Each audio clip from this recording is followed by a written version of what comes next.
Giving people a chance to come in. Cool, we're live. I'm gonna go ahead and share the link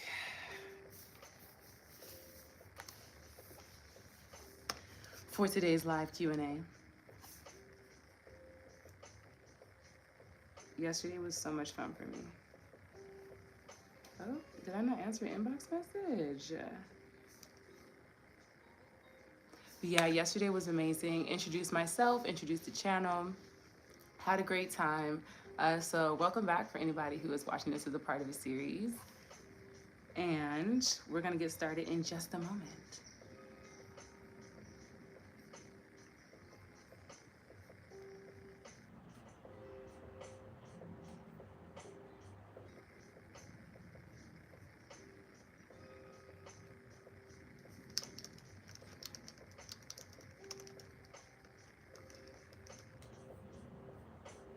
Cool beans. Oh, look, and I can see myself. Marvelous. Copy paste.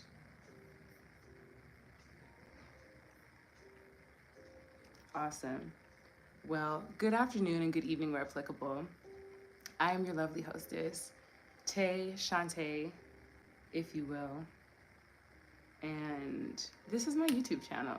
I'm challenging myself to go live for 5 days. So this is day 2 of that 5-day live, and it is supposed to be a live Q&A. So even if I have no questions that are asked, I'm actively paying attention to the comments, even though I'm looking into the camera. But even if no one asks a question, I'm still here to answer questions, commonly asked questions. And there are some questions I got after yesterday's live that I wanted to answer as well. Normally I start myself and my show off with like 2 roses, 1 thorn, which is basically 2 good things that are happening in my life, in my day, and 1 bad thing that's happening. So my 2 roses are, I always say that one of my roses is being here, but I'm gonna say that my rose is,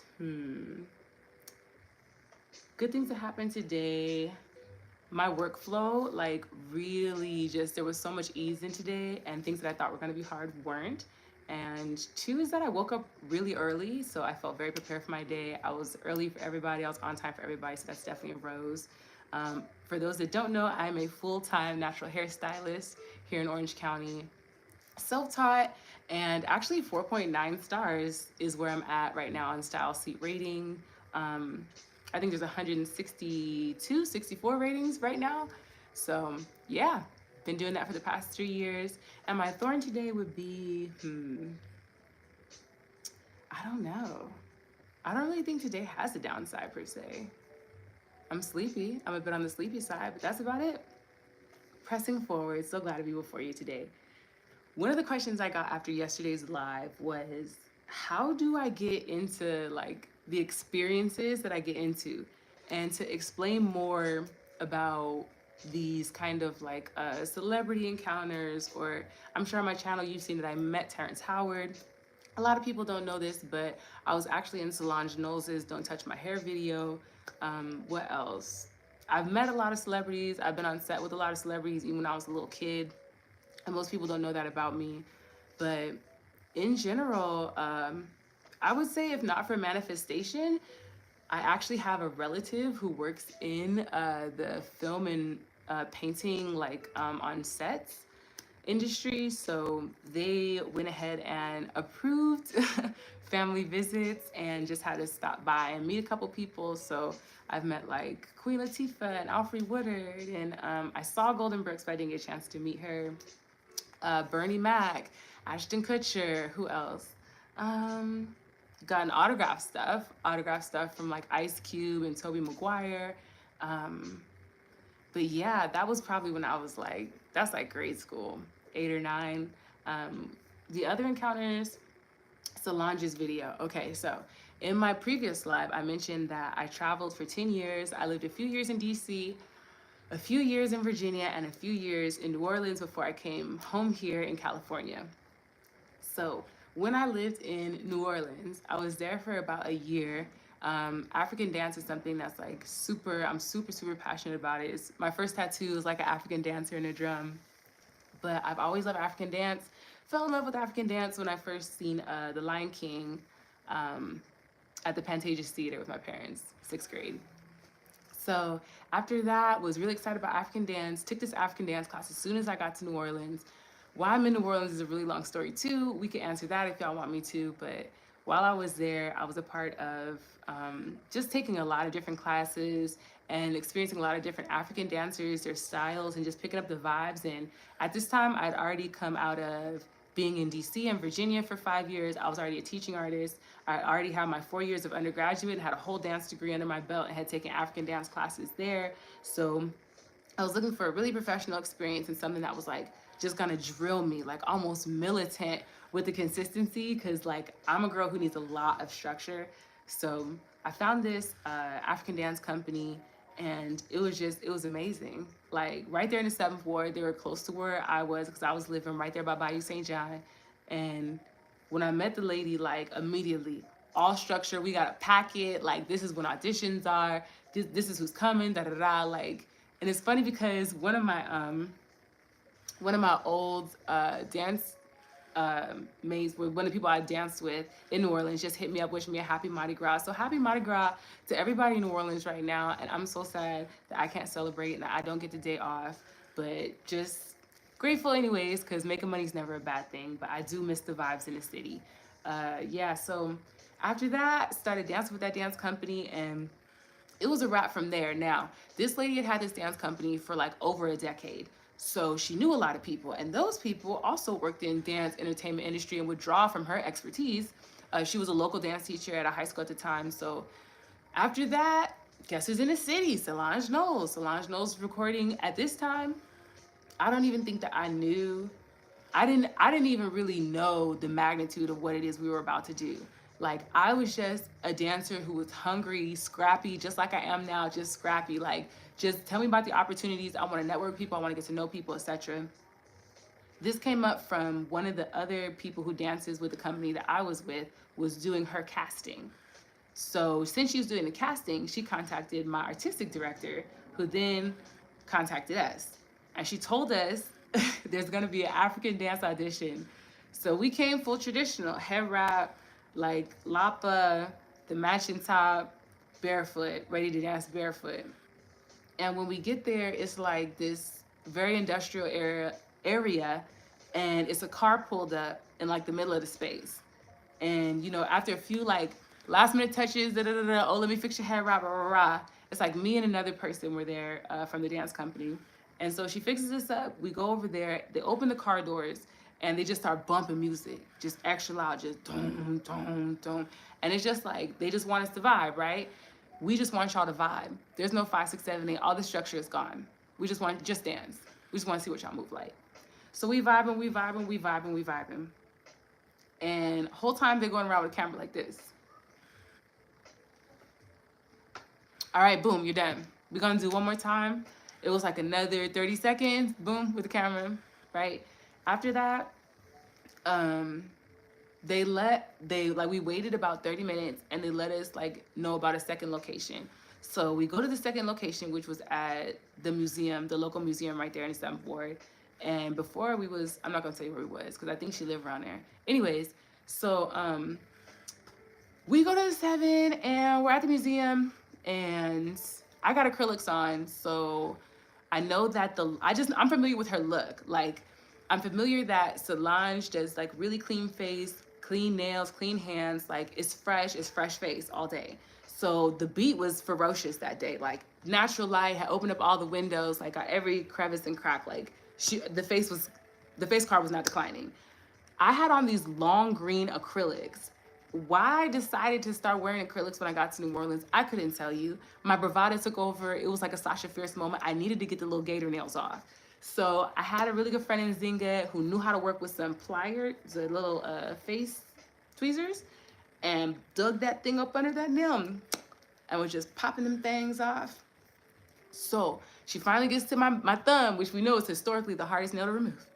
And she's digging at it. Now, they come out, this very young woman comes out and she's like, is anyone okay with being completely nude in the shoot? Like, is anyone fine with being naked? And I'm just like, I don't know what possessed me to be that enthusiastic, but I was just ready, right? I'm scrappy, I'm willing, whatever. If it gets bad, I can always walk away, I can always run away. Like, I know the warning signs. So I go and finish popping snow. After that, we wait a few minutes. She comes back. She directs us to this different gazebo. We still outside, mind you. So she gives us like this like gauze looking type of, what is it, like, I don't even know how to explain it. It's basically the stuff that you wear at the when you get out the hospital gowns, but it's cut up in like two pieces. It's like a skirt piece and a top piece. And then they're like ripping fabric apart and like trying to figure out how to tie and like style these various pieces and secure them to us. And then they have like some Hanes, and I don't even think it was like a bra. I feel like they were ripping up t-shirts and then like wrapping them around the, okay, no, that don't look right. Okay, we'll take it off. Okay, well, how does that look? And stuff like that. So we weren't completely like shown. We were more like, you know, selectively. So lo and behold, we don't need to even do that. We're fully clothed, right? So now we're out, we're filming. And at this point, I'm already a part of like a group of like maybe 10 or 12 people. So we go back out here, and now it's like about 200 people outside of this museum. And we're dancing, the same thing. We're kind of vibing, rocking. Lo and behold, that would end up to be this scene. Let me actually dig it up from the Don't Touch My Hair video.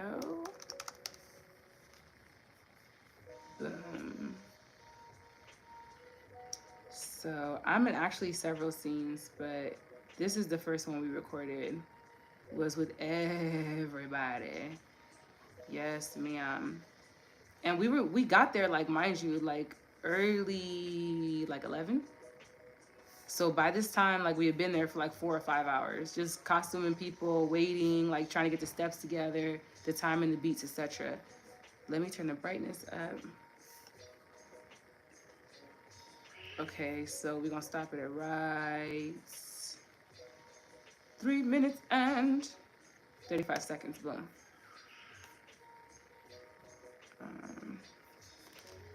So, bam. This scene is what we shot first. And if you look right, I'm standing up right there. There's me, my short self, right next to her. So I'm gonna press play so y'all can see. And I'm bald head at the time, mind you. But that's me right there.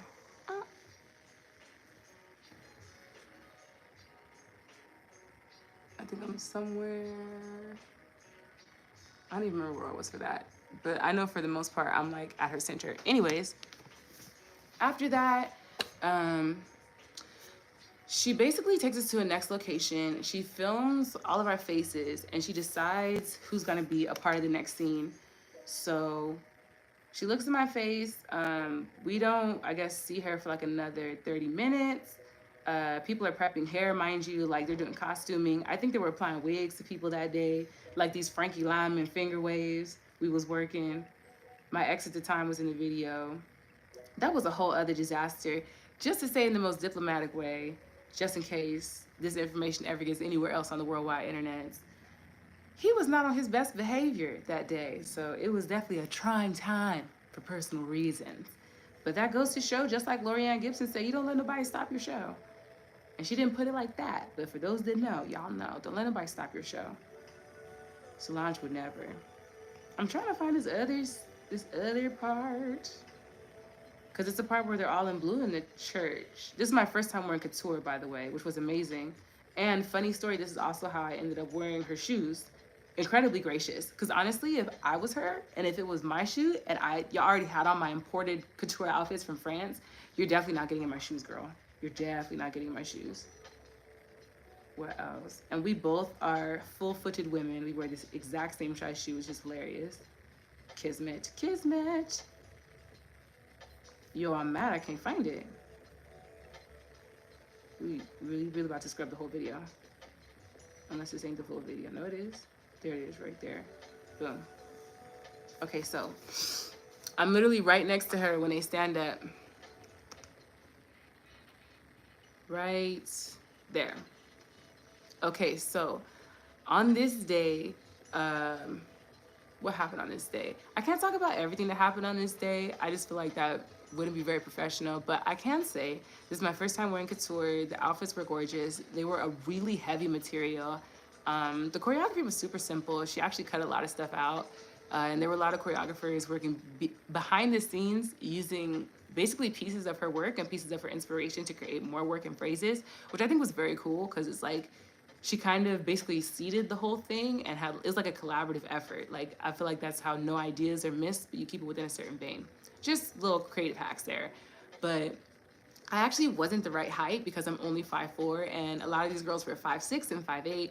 So she actually let me wear her heels, which brought her height down and which literally made me just the right height to fit in with the other girls. And I don't even know how to explain how that moment felt. Like I'm literally nobody, and I don't even think that I would have ever done that. So it just went to show me like never miss an opportunity when you know that somebody else can literally be in your shoes to give something that will solve a situation and help the creative process flow. And the scene's beautiful. I can see why she needed to even us out.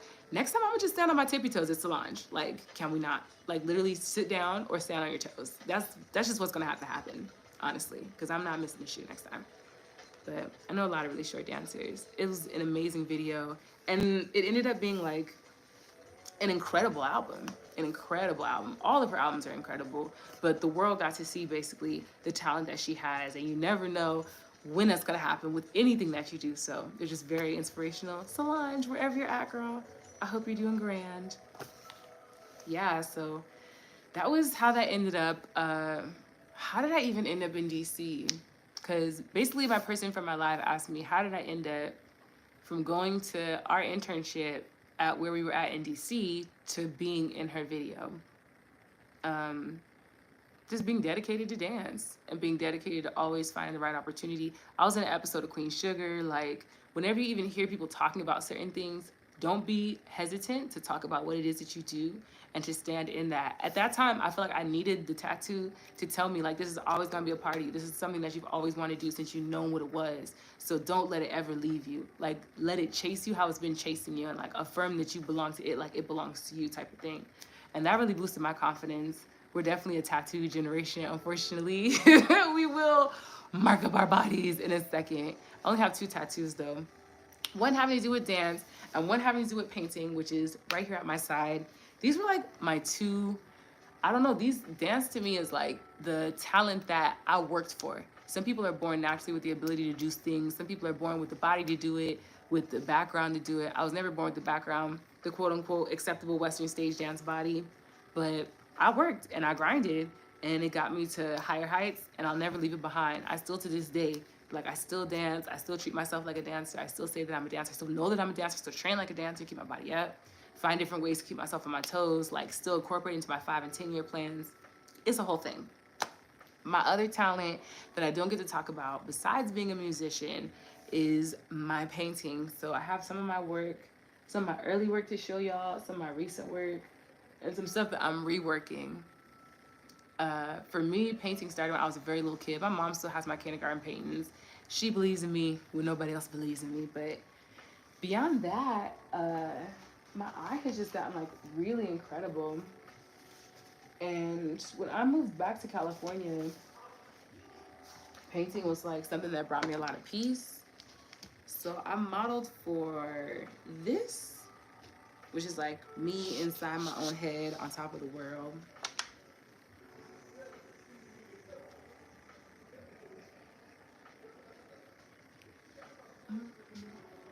I don't even know how to show y'all the planets, but there they go. And then at the same time, this astronaut baby.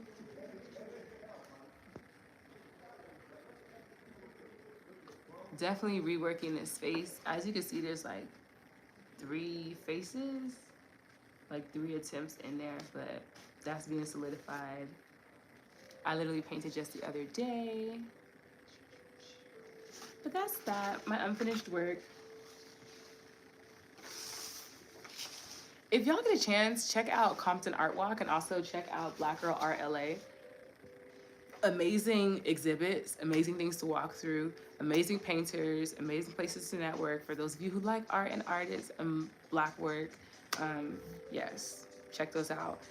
I think they accept submissions until March if you want to exhibit as a painter. So that's also a great opportunity. If you're an artist, don't forget about those as well.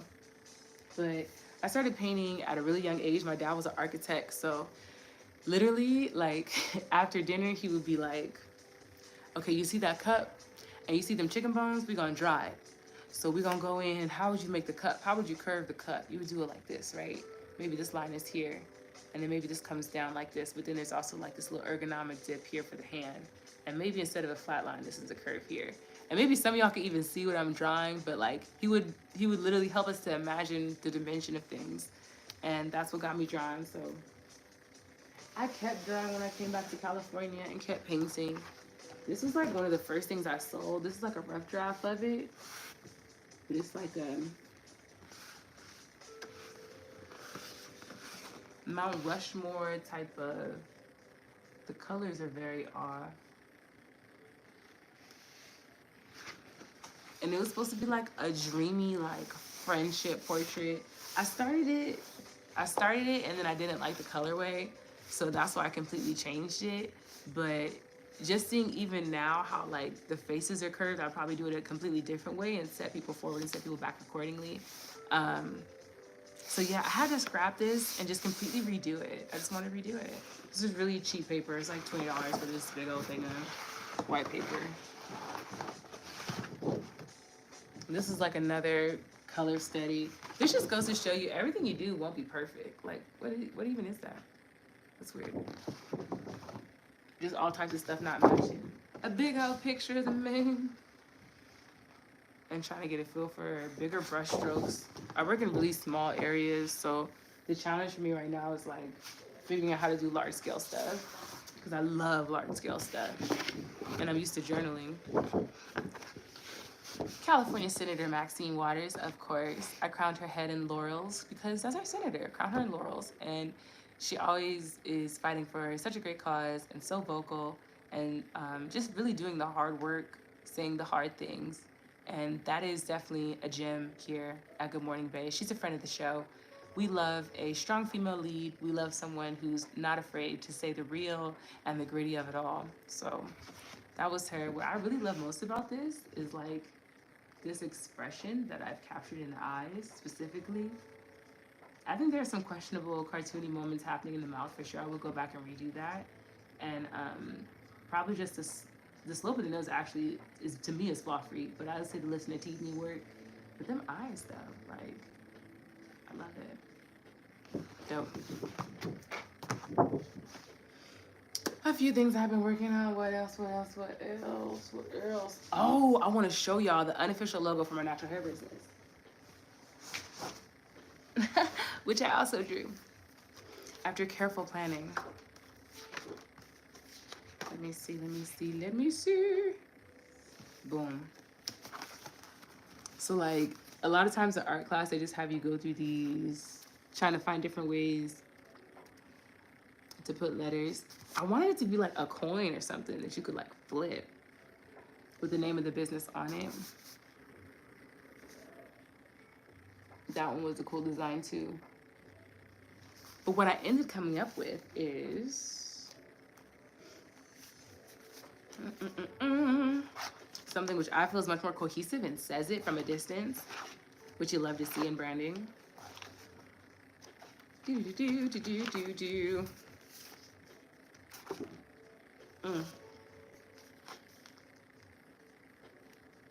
Yes, sumptuous, simple, says it. Are they locks? Are they twists? Are they braids? Yes. Yes, this is actually me too. Hopefully people will also get that. Like, it's your girl. When I have my locks. But my favorite thing is like the momentum of the hair whipping around. It's like she just did a hard turn into her own momentum. Like, very cool. Love it. Even though I had to change my business name soon. Gonna stick with that. And like a little braided crown that I started. Very cool. But yeah, I have so many journals. It's hard to even pick like what to show y'all to even find all of my stuff. There's some stuff like some things that I painted in my journals that I'm like, I really should have made that a full scale one. I started this one of Nina Simone. Not in love with the facial dimensions here. Also, did y'all know that Nina Simone's family does not own her estate off of like a weird trial involving Kamala Harris, and now Kamala Harris owns like all of Nina Simone's stuff? Look it up. Look it up. It is very sad and very interesting. I did not know that. But the more you know. So that's that. What else? What else? Oh, I got an Anon question yesterday. Don't forget you can always submit your Anon questions to goodmorningbay.com/ask. I think my name on Tumblr is Enchanté, Chanté, pronounced just like that, as the French say in France, /ask in good old mayonnaise American English. Anon question reads,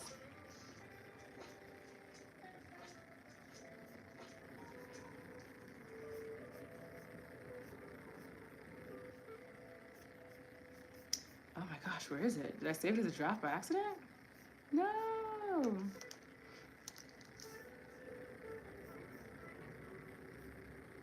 I just posted this thing this morning. There we go. Bums. Found it. Anon says, do you think healing can be passed down just as trauma is from parent to child? Do I think that healing can be passed down just like how trauma can be passed down from parent to child? Well, Anon, I'm not really sure what particular type of trauma we're talking about. And it would be hard even for the exact experience to be had generation to generation. Some people have such a traumatic event that it honestly skews their perspective of what even happened, and they like turn it up when they explain it. So if they were to go to reenact it, it might even be even more dramatic than what it is that they received. Healing being passed down, I don't think the actual healing itself, because healing requires such personal specificity. Like, you have to know exactly how and where you're wounded, for exactly how long it's been festering, to know exactly how you need to heal. Because nobody else can be injured in the same way exactly, and nobody else can be healed in the same way exactly. So we would love it in a perfect world for all of the things that help to mend our heart to just be running through our veins.